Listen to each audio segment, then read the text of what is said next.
Dr. Michael Barnes, your board certified psychiatrist. Today we're going to go over mood disorders. I created something called the egg, which helped me kind of visualize these disorders. Let's jump right in. Let's go. So here we go. Let's start with a basic line in the middle right here. Okay. Now this line represents somebody who is not depressed or not manic, and his kind of mood is basically stable. Okay. Let's say that this line represents depression. Okay, and it represents depression because it's down, right? It's kind of below the baseline. And let's create another line, and we'll call this line, let's keep the same color, let's keep this line right here, and we'll call that mania, okay, because it's elevated. So if somebody has what we call major depressive disorder, they're basically going to be down depressed. So the way I visualize it is that people with major depression can really go all the way to the bottom. And they may circle back to their baseline, but they go all the way to the bottom. And we can label this as major depressive disorder, okay? And this is a clinical disorder that generally would require a psychiatrist potentially, and at least therapy to try to address this. And many folks do recover from depression, luckily. So that's major depressive disorder. Let's keep filling this in. Let's put bipolar in here just so people can understand. And again, this helped me throughout medical school and other times to help visualize this. So bipolar type 1, these are folks who, let's go over here, who can also get all the way depressed, but they can go above baseline and go all the way up into mania. Okay, mania. And this will label as bipolar type 1. Okay, and that's basically characterized by depression that gets very severe, just like regular depression, and can go elevated and become manic, which is characterized in a very specific way. Now, let's keep going. There's a type 2 bipolar, and this type 2 bipolar is basically what's characterized by what's called hypomania. And hypomania also is defined very specifically, but I'm going to try to visualize it here. So hypomania means, so people with bipolar type 2 can, and let's just continue here, I guess, can go all the way depressed also,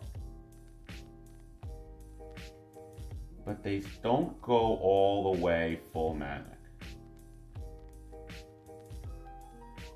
Okay, you see what I'm kind of going here, right?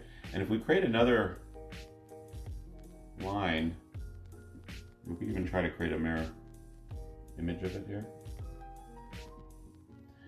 If you notice in bipolar type 2, and we're going to label it bipolar type 2, it can go all the way depressed, but it becomes what we call hypomanic. I'll actually write it here just to kind of emphasize that.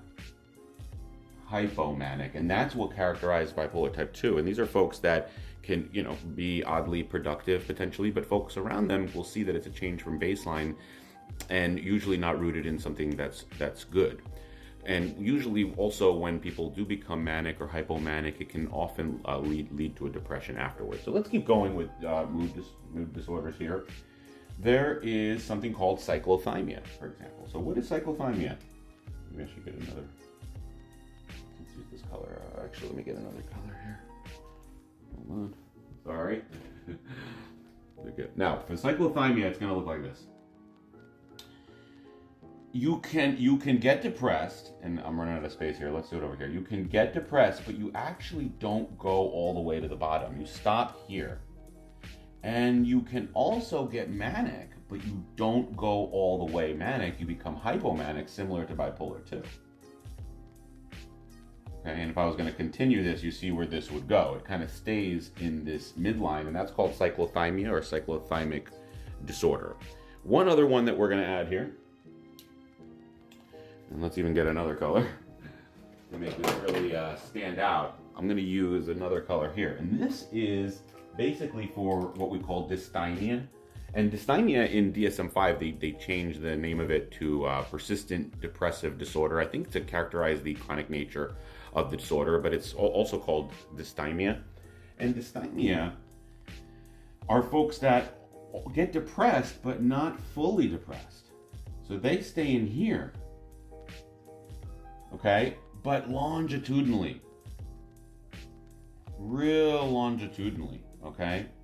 And this is, again, what we call persistent depressive disorder. And for the other one, let me keep the color same. This one would be what we call, if you remember, the one that goes hypomanic to not full depressed, is cyclothymia.